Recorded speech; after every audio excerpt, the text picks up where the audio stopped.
당신의 스마트폰에 카카오톡 알림음이 울리는 순간을 상상해 보세요. 오랜만에 모이는 친구들과의 단톡방입니다. 누군가 대수롭지 않게 제안합니다. 이번 모임은 새로 생긴 압구정 오마카세 어때? 예약하기 정말 힘들었는데 겨우 성공했어. 그 순간 당신의 머릿속은 복잡해집니다. 이번 달 카드값이 이미 예산을 초과했음을 알고 있지만 나는 이번에 빠질게 라는 말이 입 밖으로 나오지 않습니다. 결국 당신은 오, 좋네 라는 짧은 답장과 함께 이모티콘을 보냅니다. 당신은 방금 스스로 선택을 내렸다고 생각할지 모릅니다. 하지만 사실 그 선택은 당신이 내린 것이 아닙니다. 당신 주변의 사람들이 내린 결정입니다.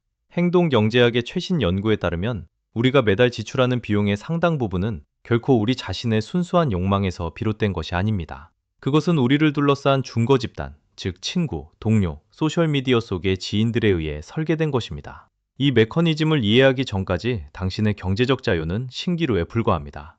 대부분의 사람들은 자신의 소비에 대해 주도권을 쥐고 있다고 굳게 믿습니다. 내가 무엇을 원하는지 알고 내가 감당할 수 있는 수준을 판단하며 합리적인 결정을 내린다고 생각하죠. 하지만 현실은 냉혹합니다. 당신이 느끼는 주관적인 만족감은 당신의 통장 잔고가 아니라 당신 옆에 서 있는 친구의 가방 브랜드에 의해 결정됩니다.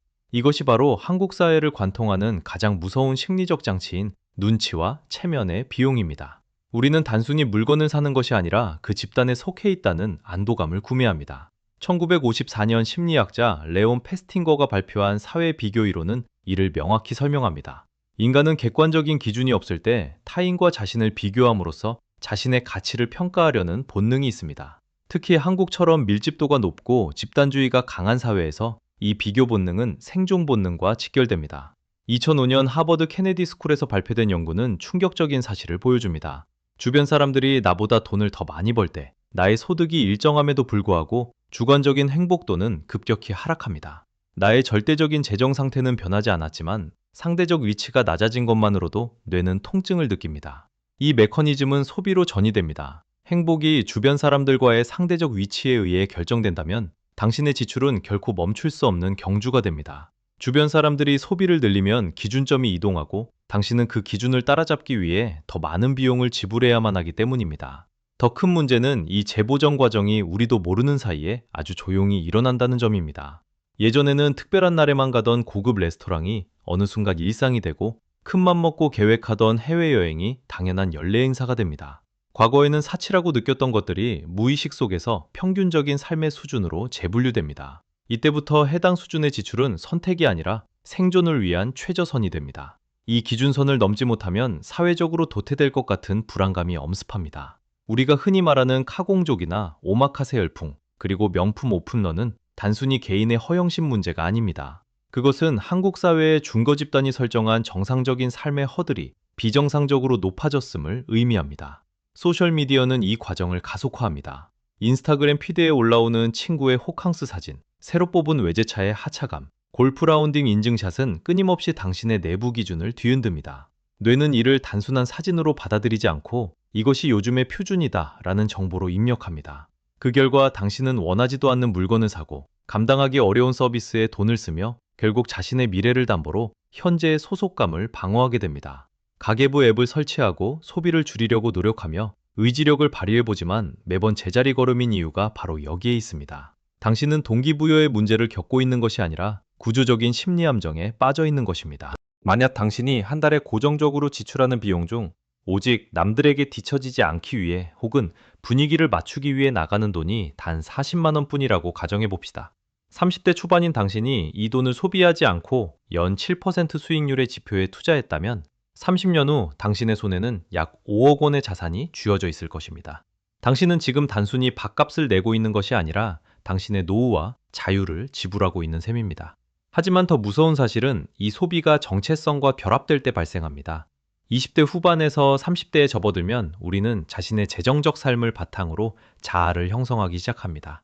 나는 이런 곳에서 밥을 먹는 사람이야. 나는 이런 차를 타는 사람이야. 라는 인식이 굳어지는 순간 소비를 줄이는 행위는 단순한 절약이 아니라 자아의 붕괴로 받아들여집니다.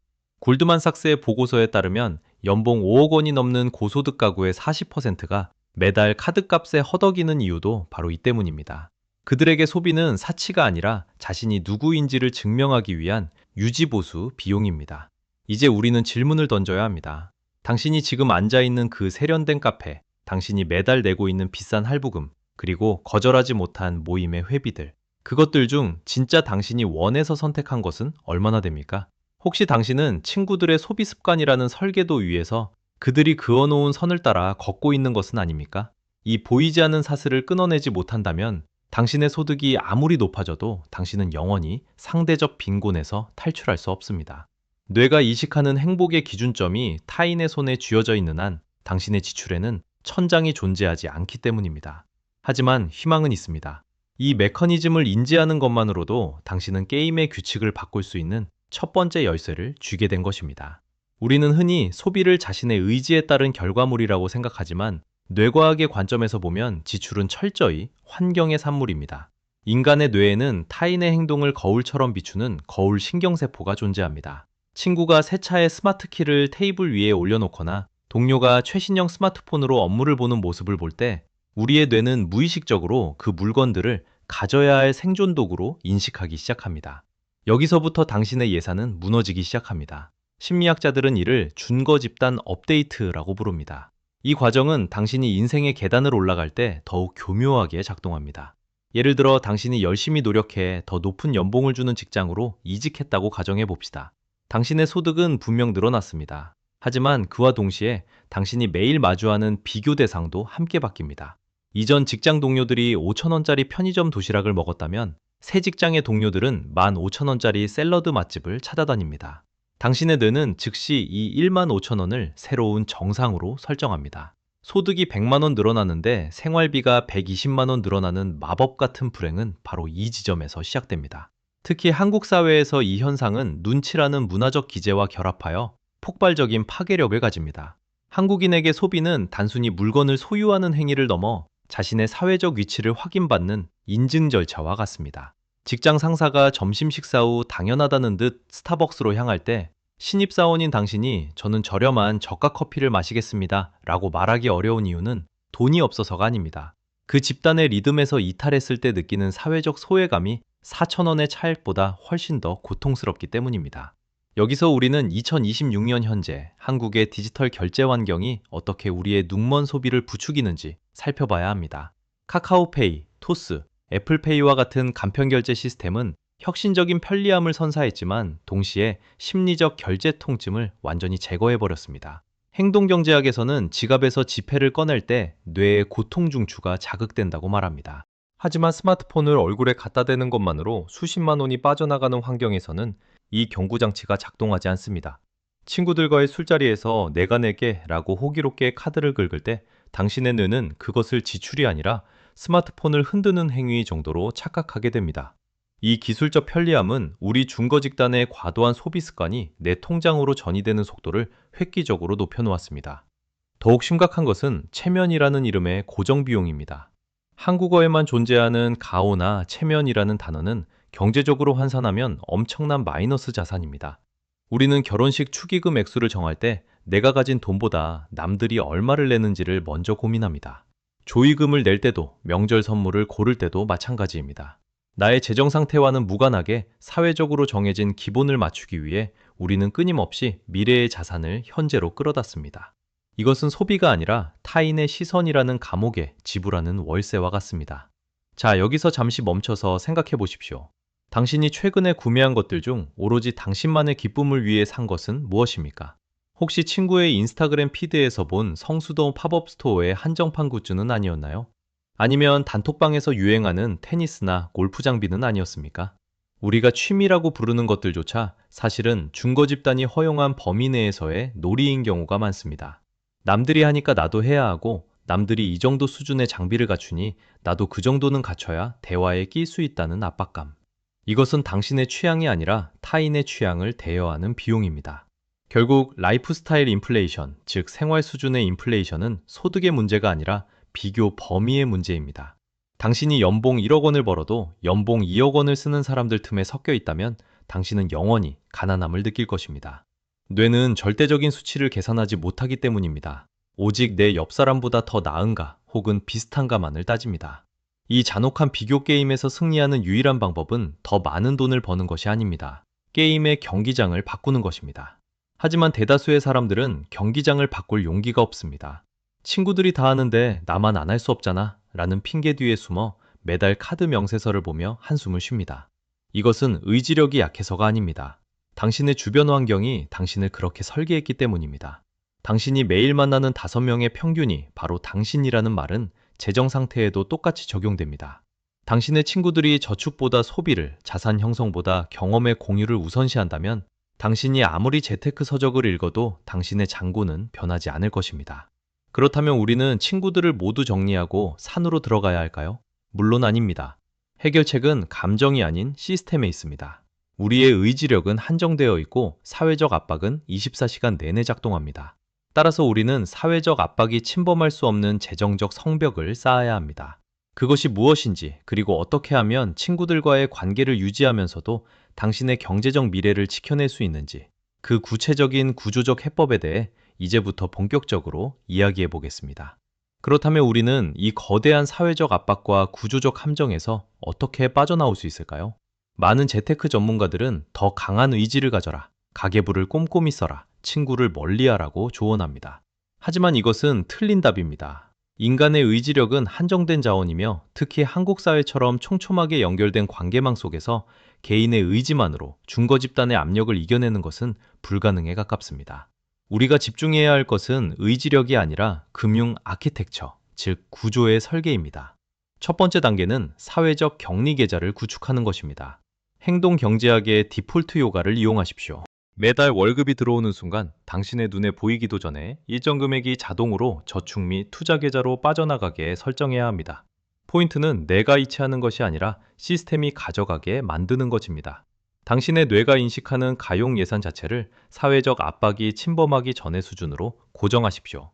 친구들이 오마카세나 호캉스를 제안할 때 당신이 거절할 수 있는 이유는 의지가 강해서가 아니라 이미 예산이 묶여 있어서 물리적으로 불가능하기 때문이어야 합니다.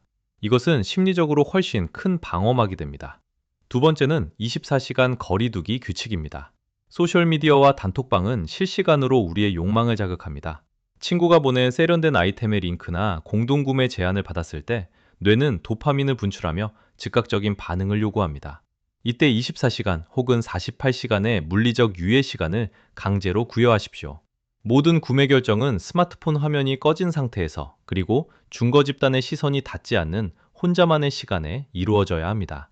이 시간을 통해 뇌의 고통 중추와 보상 중추가 다시 균형을 찾게 되면 당신은 그것이 진짜 당신의 욕망인지 아니면 타인의 시선을 빌려온 허상인지 구분할 수 있게 됩니다. 세 번째는 한국 사회에서 가장 어려운 거절의 기술을 재정립하는 것입니다. 우리는 친구의 제안을 거절하는 것을 관계의 거절로 오해하곤 합니다. 하지만 진정한 관계는 소비의 궤적이 일치할 때 유지되는 것이 아니라 서로의 가치관을 존중할 때 깊어집니다. 친구들에게 당신의 재정적 목표를 당당히 공개하십시오. 올해 안에 내 집 마련을 위한 종잣돈 1억을 모으는 게 내 목표야 라고 선언하는 순간 당신의 거절은 인색함이 아니라 열정적인 노력으로 재해석됩니다. 한국 사회의 갓생 트렌드를 역으로 이용하십시오. 당신의 절약이 구두쇠의 행동이 아니라 더 큰 미래를 설계하는 멋진 도전으로 보이게 만드는 프레임을 설정하는 것입니다. 또한 당신의 중거 집단을 의도적으로 확장하십시오. 당신 주변의 5명이 당신의 미래를 결정한다면 그 5명 중 일부를 당신보다 앞서 나가는 재정적 멘토나 건강한 소비 습관을 가진 사람들로 채워 넣어야 합니다. 오프라인 모임이 어렵다면 유튜브, 책, 커뮤니티를 통해서라도 끊임없이 당신의 정상 범위를 재보정하십시오. 매달 수백만 원을 쓰는 삶이 정상이 아니라 자산을 불려나가며 경제적 자유에 가까워지는 삶이 진정한 표준임을 뇌에 반복적으로 주입해야 합니다. 이제 우리는 이 여정의 끝에 서 있습니다. 서두에서 언급했던 그 4억 8천만 원이라는 숫자를 다시 떠올려 보십시오. 그것은 단순히 은행 통장에 찍히는 숫자가 아닙니다. 그것은 당신이 하기 싫은 일을 하지 않아도 될 자유, 당신이 사랑하는 사람들과 시간을 보낼 권리, 그리고 타인의 눈치를 보지 않고 오롯이 당신 자신으로 살 수 있는 당당함의 가격입니다. 당신의 지출은 결코 당신만의 것이 아니었습니다. 하지만 이제부터는 달라질 수 있습니다. 당신의 친구들이, 당신의 이웃들이, 그리고 소셜미디어가 당신의 지갑을 설계하게 두지 마십시오. 당신의 삶이라는 건축물의 설계도는 오직 당신만이 그릴 수 있습니다. 지금 당장 당신의 금융 앱을 켜고 타인의 시선이 닿지 않는 곳으로 당신의 소중한 자산을 옮기십시오. 아주 작은 자동이체 설정 하나가 당신의 인생을 타인의 각본에서 당신의 각본으로 옮겨놓는 위대한 첫걸음이 될 것입니다. 결국 인생은 남들에게 어떻게 보이느냐가 아니라 내가 나 자신을 어떻게 느끼느냐의 싸움입니다.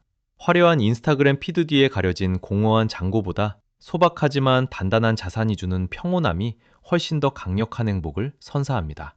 당신은 충분히 그 평온함을 누릴 자격이 있습니다. 당신의 가치는 당신이 소비하는 물건에 있지 않습니다. 당신의 가치는 당신이 내리는 주체적인 선택, 그리고 그 선택을 지켜나가는 용기에 있습니다. 오늘 이 영상이 당신의 통장 잔고뿐만 아니라 당신의 마음속에 자리 잡은 타인의 시선이라는 그림자를 걷어내는 계기가 되었기를 바랍니다. 당신의 진정한 자유를 진심으로 응원합니다. 지금까지 긴 이야기를 함께 해주신 당신은 이미 변화를 시작할 준비가 되었습니다.